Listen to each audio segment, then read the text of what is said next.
You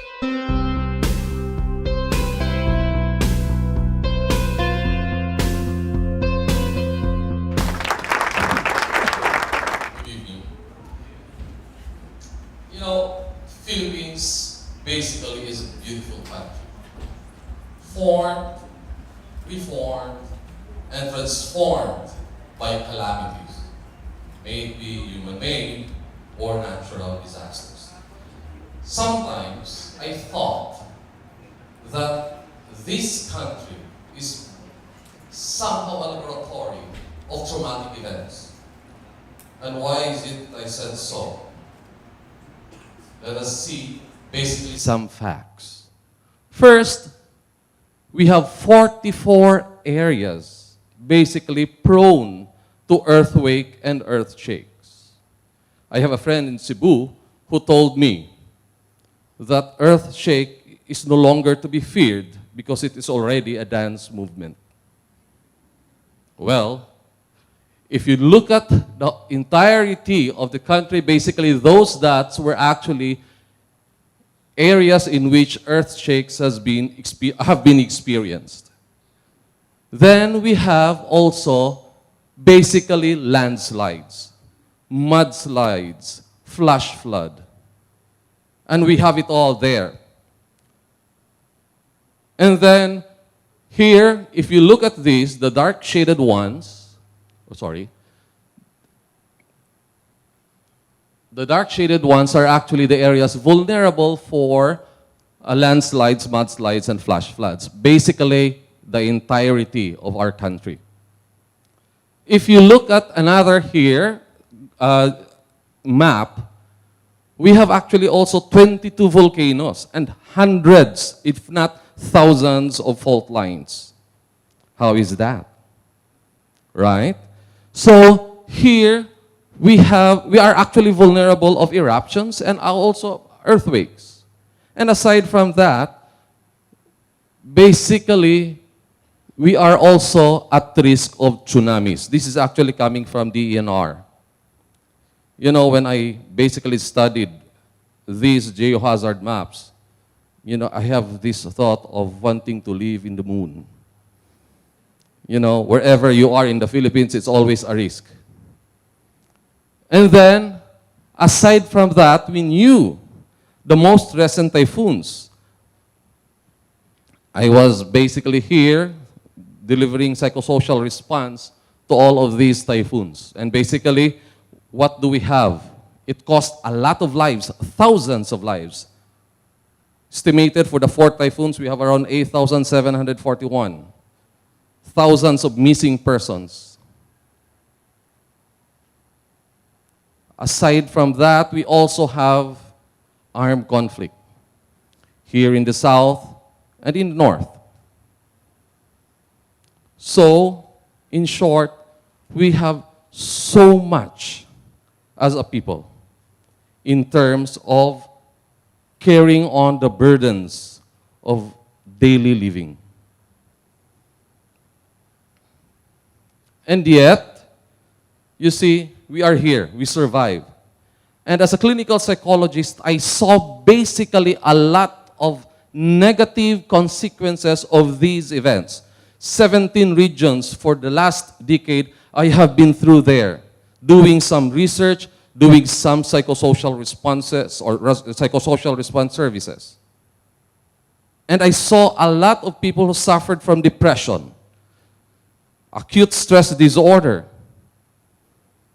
obsessive compulsive. In the most recent typhoon, in Typhoon Haiyan, I saw a lot of people washing their clothes 10 times, 20 times, even though the clothes are already clean.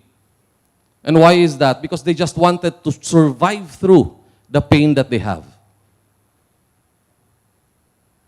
I also witnessed the increase of substance abuse in Ginubatan, Bicol, during the Mount Mayon eruption, basically covering a lot of villages.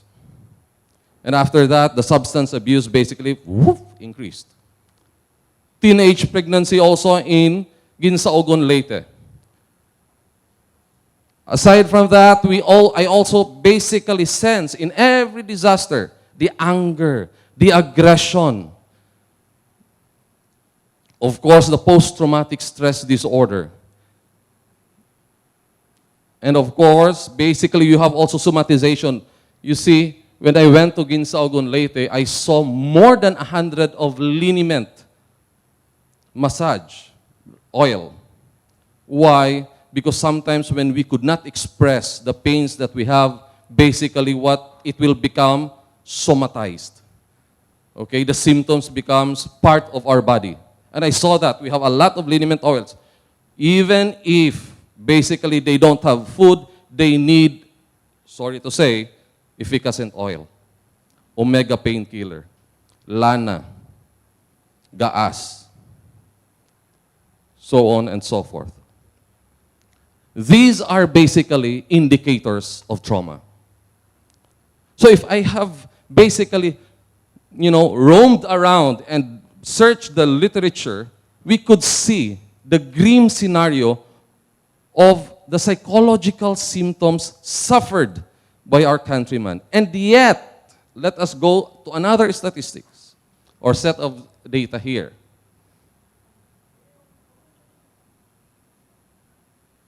In Gallup's Positive Experience Index, we are 5th of the 143 in 2015, happiest country in the whole world.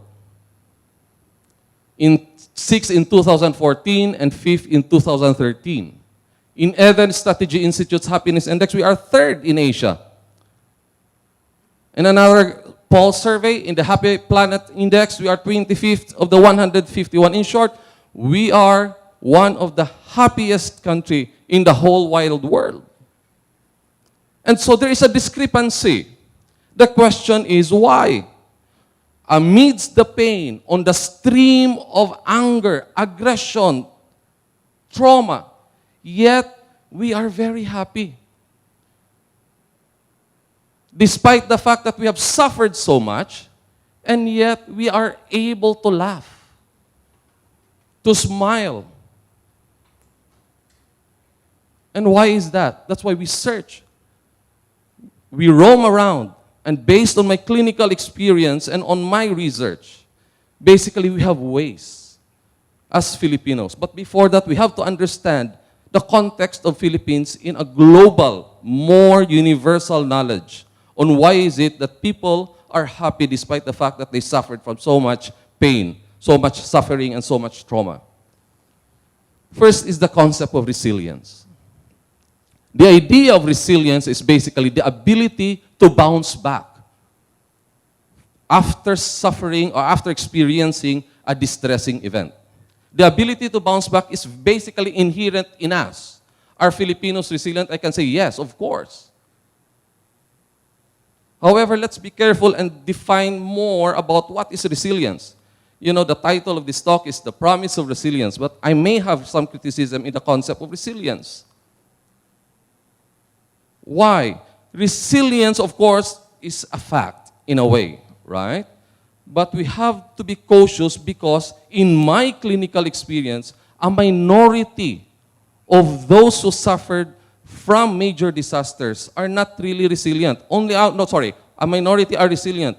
Majority of them are not. And why is that? Because they are stronger than we think they are. And here comes the concept of resistance.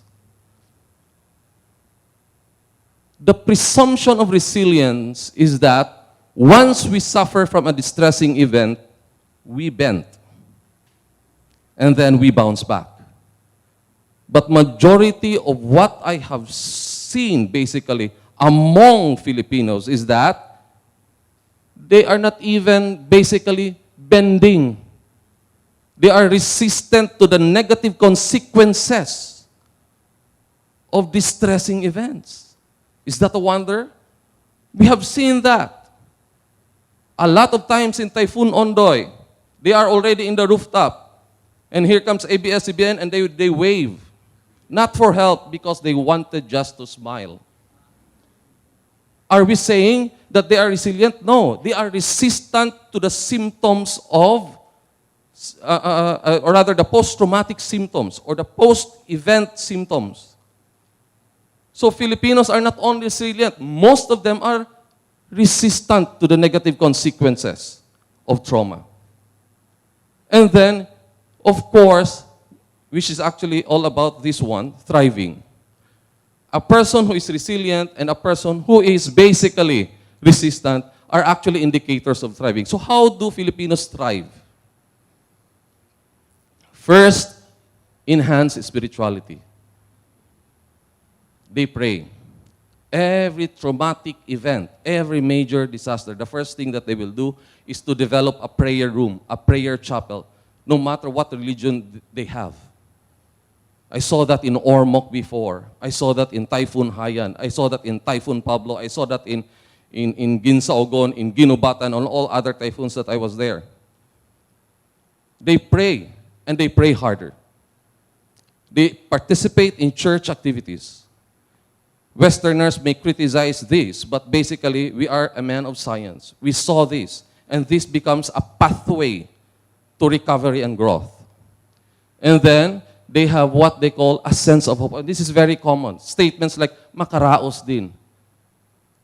Sensing that a better future is still stored for them. This is there, stored for them. Sensing that things will be better. That every time there is a problem, it will come out somehow good. That's the second pathway to recovery among Filipinos. The third one is meaningful re-engagement. What does this mean? I noticed in Ginsaogon and in Ginubatan, Bicol, the sense of community was there. I am not fan, basically, of Hawak Kamay. But when I was in the relocation site in Bicol, they sing that song every night without even, the light and everything. They just sing it as part of their community engagement. And I saw that in most of the relocation sites, even in Typhoon Sendong, I was here. And the last one is basically meaningful actions. Here in Iligan, the moment there will be a rain, even the slightest rain, they already know where to transfer just in case the flash flood will come. It might be OA, but I guess that is a good way to prepare ourselves, to do meaningful actions in order for us to lessen the anxiety. But the most important thing here is that these are the lessons we learned from those people who survived the severest traumatic experiences. But in our daily adversities, how do we learn from these four pathways? I will simplify it into this one. Believe.